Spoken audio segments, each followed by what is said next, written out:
Angel of light, come into me. Show me what I need to see. Welcome to the Small Victories Podcast. I'm your host, Pauline Victoria, an inspirational thought leader that offers transformational perspectives based on my unique experiences as a woman born without arms and legs. I feel like my life has been full of small victories that has led me to discover the greatness within. I believe that there is no summit upon which we reach our greatness. I believe it is a culmination of small victories achieved moment by moment when we turn toward the inward battle where we get to choose despair or hope, misery or miracles, defeat or victory.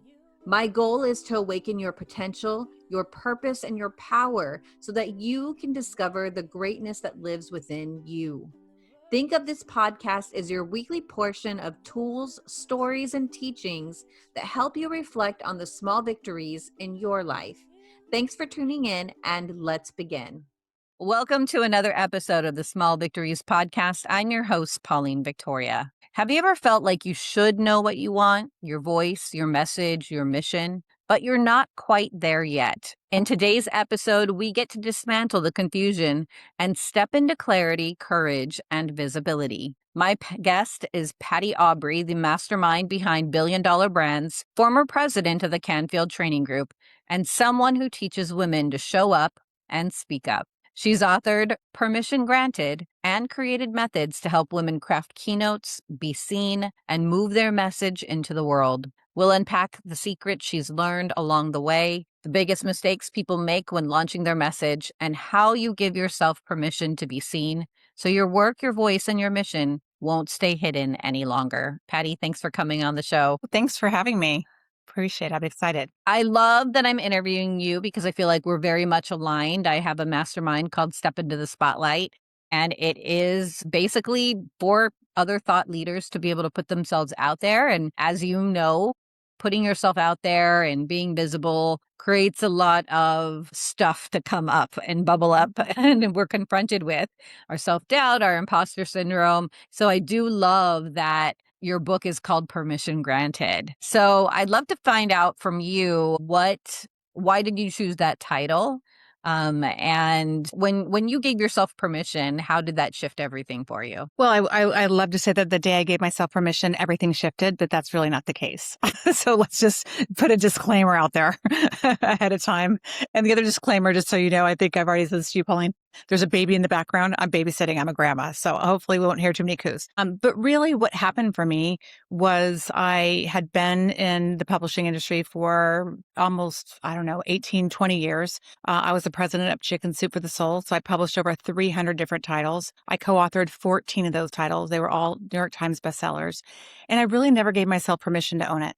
It was always, it's Jack Canfield and Mark Victor Hansen. It's, I got lucky. It could have been anybody, whatever it was. I had all kinds of stories. None of them supported the growth, really, of me embracing my success, of me embracing the fact that I had to go out on a limb to even ask to do the project and so forth. And so at one point, my mom was very ill and she was not going to make it. And she basically said to me, pretty much on our deathbed, promise me that I did not raise a daughter to be invisible, that you will show up and give yourself permission to be seen. And so that was a moment. I mean, that was a really big moment for me. I can say it now like it's, just a thing, but it was huge, right? My mom was dying. And so I kind of promised myself I wasn't going to play this invisible game anymore. And I realized that nobody was going to give me permission to show up and speak up and be seen if it wasn't myself. I was the only one standing in the way of me really stepping into that space. It seems so crazy to me now that I can sit here and think, if I had a New York Times bestseller tomorrow, I'd be like, yes, here I am again. But I couldn't own it. It was almost embarrassing. And I think we're so conditioned to work for other people, to do for others, to don't say anything, don't talk about yourself. If you don't have anything nice to say, don't say anything at all. Like all this pre-programming stuff. And so I just was like hiding in plain sight until I just got frustrated. I started to get a little passive aggressive with things. I started to wonder why other people weren't inviting me onto stage or doing things for me.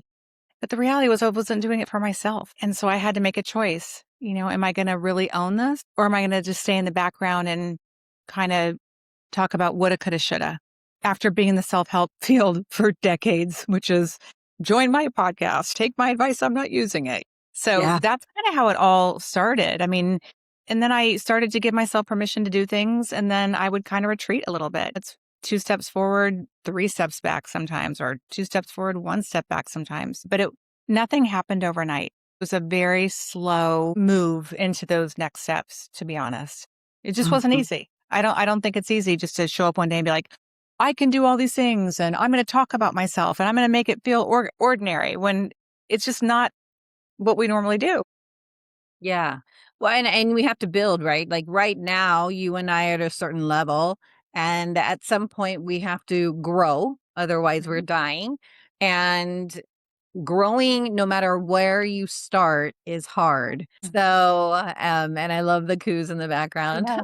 Tracy's Making my mama heart shine. every day. Exactly. And so I notice a pattern, right? When I usually have a breakdown, then I have a breakthrough. And the breakdown is not the easy part. It's the messy part. It's the ugly cry. It's the doubt, the imposter syndrome rising up. And usually that comes before the breakthrough.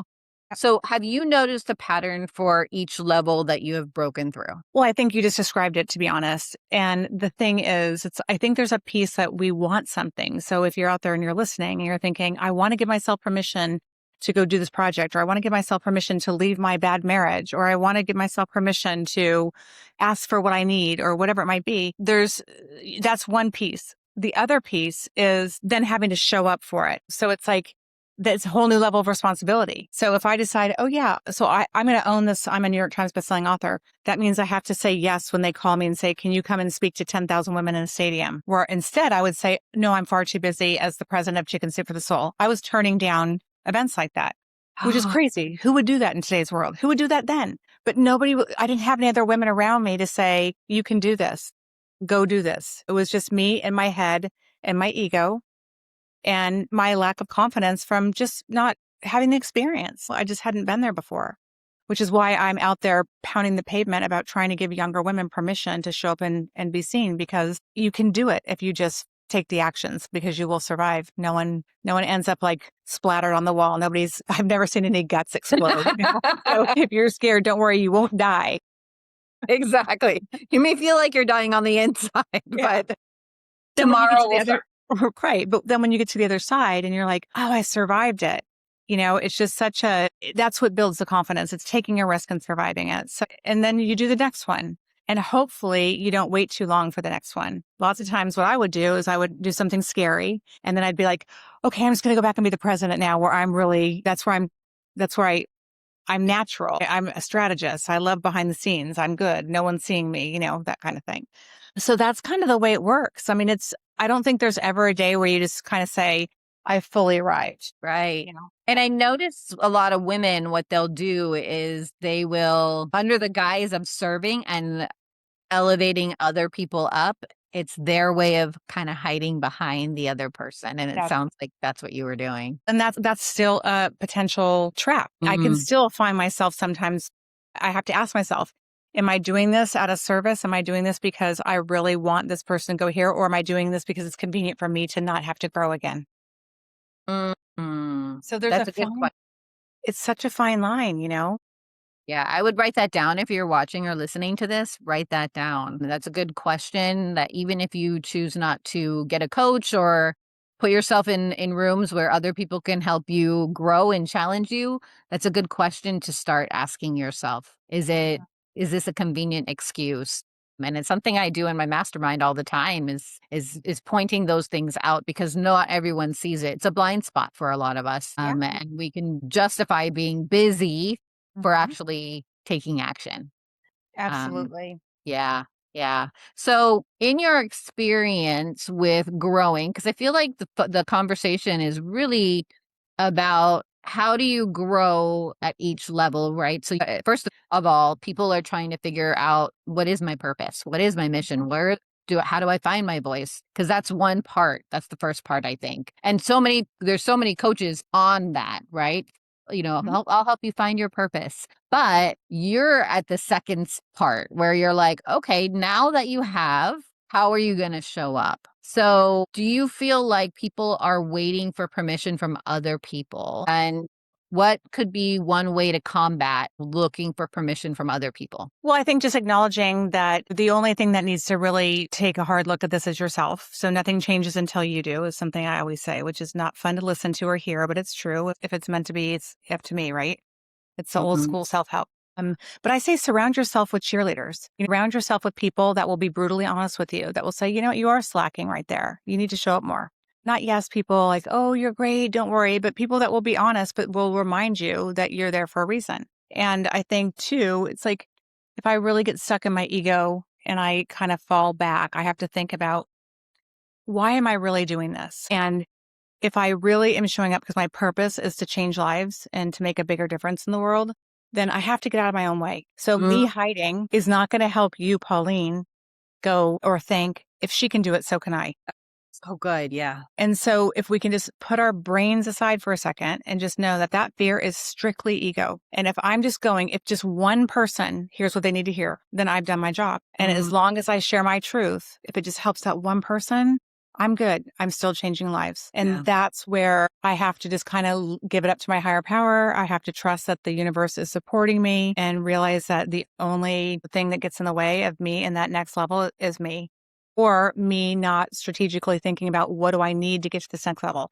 Not all the things I can do to stay busy, but who do I need to support me to call me out when I know that I'm going to try to talk myself out of something? I always say it's kind of like when you take a little kid to the bowling alley and they put those bumpers up. Who are your bumpers so the ball doesn't go in the gutter? Same thing for life. Put your cheerleading squad together, whether it's your coach, whether it's your mentor, whether it's your mastermind group, or whether it's just a group of friends or people that have been where you want to go, and ask for help. That's a huge thing too, like giving yourself permission to ask. I had a friend say to me once, what's it like when you get to help all these people? I said, it's amazing. He's like, well, what does it really feel like? I'm like, it just feels so good. It's like, I just get so much joy out of seeing other people just light up. And he said, well, why is it that when we ask you if we can help you, you always say, no, it's okay. He's like, you're robbing us of having that same feeling. So if you just to us helping, we could have that too. I'm like, okay, reframe. So that's just another reframe, right? Maybe if I just allow somebody to help me, I'll make their day. It's not a sign of weakness. Yeah. That is so good. Thank you for your friend, from your friend. So glad she helped you see that. And it is important to surround yourself with cheerleaders, not who are just going to clap for you and encourage you. Like I do a lot of stuff on ChatGPT and it's always like, so great. I'm so good. You're amazing. And I'm like, okay, enough with that. I don't need that. I need the people who are going to challenge me too. And so the cheerleaders can challenge you as well and stretch your muscles so it can be more comfortable. What do you feel is the biggest obstacle that people who have found their voice and their mission and message run into? That have found it? A couple of things. One is they just don't take action. It's just, oh, I'm not ready. Let me build out that website. Let me redo that funnel. Let me look at what my offer is going to be. It's like, why? Pick up the phone and call somebody and tell them what you're doing. Just do one little scary thing for the day. I mean, it's action, like law of attraction. That last part is action, right? And so if we don't take action, the universe cannot support us no matter what. And you said it earlier, it's like we just get so busy being busy that then life goes by. It's crazy. Yeah. One thing I've also noticed is that people are waiting for the invitation from others to give them a platform. And that's something that I've been really good in my life to say, okay, that doesn't exist, because I live a life where there's a lot of things, the world is not built for me. And so I'm constantly having to be the one who innovates and thinks about, okay, well, how do I make this happen? And so I'm a big proponent of like, we have the camera right in front of our face, usually in our hand or in our pocket. Pick it up and start filming yourself. Yeah. Totally agree. And the thing is, like, somebody will say, well, I didn't have the resources. I'm like, you know what? That doesn't mean you can't be resourceful. Right. I grew up with 4 kids in my family, didn't come from much of anything at all. If I wanted something, I had to go get it. And my parents used to joke, like, we don't even think you're from the same family, because I was just so driven all the time. But it's really about being resourceful. Look around. The first question I always ask people is, if you're going to do something, who do you know that can support you? Who do you know that can help leverage this? And they're like, what? I'm like, you're over here, you're building something. It's literally like If you don't make a list of all the people in your life that could help you and would help you and want to support you, that have contacts, that have credibility in areas where you don't even have any visibility yet, that you can go ask and say, hey, could you help me out here? As long as you have a clear vision of what it is you need and you can share it, they're more than likely going to be happy to help you. But what we do often is we don't tell anybody we know that we're doing something. So I always say we go out of our house, we go down the street, we get on a bus, we take it to a different neighborhood, we get off the bus, we stand in the street corner where nobody knows us, and we start talking about something totally irrelevant. In lieu of just pick up the phone and call somebody you know that might be a mentor, somebody that you've admired, and share what you're doing and see how they can support you. Every time I've actually done that and given myself permission to be a little awkward and actually need something great always comes out of it. Yeah. I noticed a resistance from a lot of my clients who don't want to post on their personal Facebook page because they feel like they're burdening the people they know that they wouldn't want to know.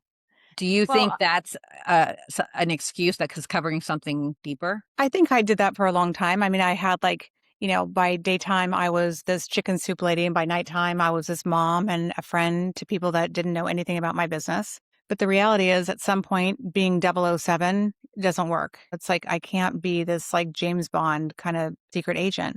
And so when I figured out how I could bring the two lives together and really make them work, things started to work better. Right? My grandson agrees. And the other thing too is it's hard to market. It's hard to respond to comments. It's hard to put content out there. Why have 2 pages? Integrate your whole version of you. I want to know if you have kids and a dog. I want to know what your expertise is. I'm not going to judge you because you have a balanced life. Hopefully, none of us really do, but let's just act as though we do and bring it all together. So, I mean, if you're afraid to post something on your personal page because someone's going to think something, I would say give yourself permission to check your friends at the door and take a look at who's in your life right now. Yeah. Yeah. But maybe that just comes with age. I mean, I'm going to be 61 next week. So I'm sort of like, you know what? If you don't like it, there's the door. At 30, it was really hard. At 40, it was like, okay, I'll be a little more passive aggressive. At 50, I'm like, it's either my bucket list or another list, and it doesn't start with a B. You just kind of get more clear and more crass as you get older, I guess. But yeah, I think it's like acknowledge it. Acknowledge, yeah, I feel awkward. Fine, that's okay. But acknowledge it. Don't let it stop you. Just continue. It's like this. I mean, people would say to me, what do you do? And for me to say, I'm an author, especially if I was with Jack, who's my business partner for 30 plus years, I would say, he's an author. I would never even say what I did. I just felt so uncomfortable. So I get it. I was there. I totally understand. But if I could do it over again, I would say it much more quickly. And again, it's going to be awkward, whether you're saying who you are, whether you're showing up, speaking up, whether you're saying, this is who I am, this is what I do, this is why I do it, and this is who I do it for, which are the 4 things that you need to know, and be able to say that very simply for other people so they can either like you, hire you, be interested in what you have, refer you to somebody else or something. These are just simple things that we just need to practice like anything else. Going to kindergarten was scary. Going to college was scary. Getting our driver's license was scary. Today, you get in the car, you don't even think twice about it, right? So it's just like, it is what it is. Can you give us your little quote unquote elevator speech? Your who, what, why? Oh gosh. So I would sum it up. So give me an audience. Name entrepreneurs. How old? Thought leaders, 30, 50. Okay. So you know what it's like when you're wondering if you can build a business and raise happy, healthy kids at the same time and the pressure's on?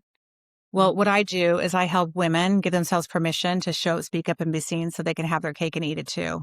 And if you'd like, I can sit down and show you how that works for you because I've done it. My kids are 28 and 31 and they're not axe murderers. So I have some living proof. And who doesn't like cake? So good. I love it. I love it. So if someone wanted to work with you, what is available for them? I'm a big proponent in teaching people how to really talk from stage, how to have a great keynote. I think in today's world, we're all trying to learn all this marketing stuff. We've got all the different AI going on and so forth. And you're, buying ads is really expensive. Algorithms are crazy. So what I talk about for the most part is let's look at who you are again, who you are, what you do, why you do it. Why you do it is so important. I want to know your why. I want to know what's behind that. I want people to know that if it's a woman coming to me at 30, I'm for them. I didn't have that person that could have gotten me a higher percentage or more royalties or whatever I needed at the time. So knowing all those things is really important. So that's my first thing. It's like getting real clarity about all those things. I call it my blueprint.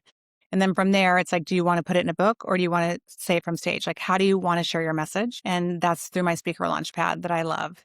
And then the last piece is once you know what that message is and you're really clear, then we look at how to scale it. How do you actually make money in business?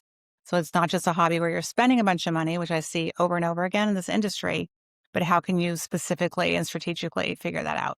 Wow. Very, very cool. Okay. So if you're listening or watching this right now, we're going to link all her links, the website, any way that you can get a hold of Patty through on the show notes. Check there for that because I feel like you've been around for so long. I mean, Chicken Soup for the Soul is like, I know. it's huge. Decades. I'm old. I made every mistake there is. So listen to me because you don't want to make the same ones. Exactly. And I love that you said you're for them because you didn't have that person for you when you were at that age. And so skipped all the steps, the mistakes, the twists and turns and valleys, and just get the straight shot from point A to point B with Patty. So usually I ask for the final question or what are your last thoughts for our guests, but I'm doing something a little bit new. So is it okay if I'm going to end with this question, this final question? What can we celebrate with you today? What can we celebrate with me? What victory?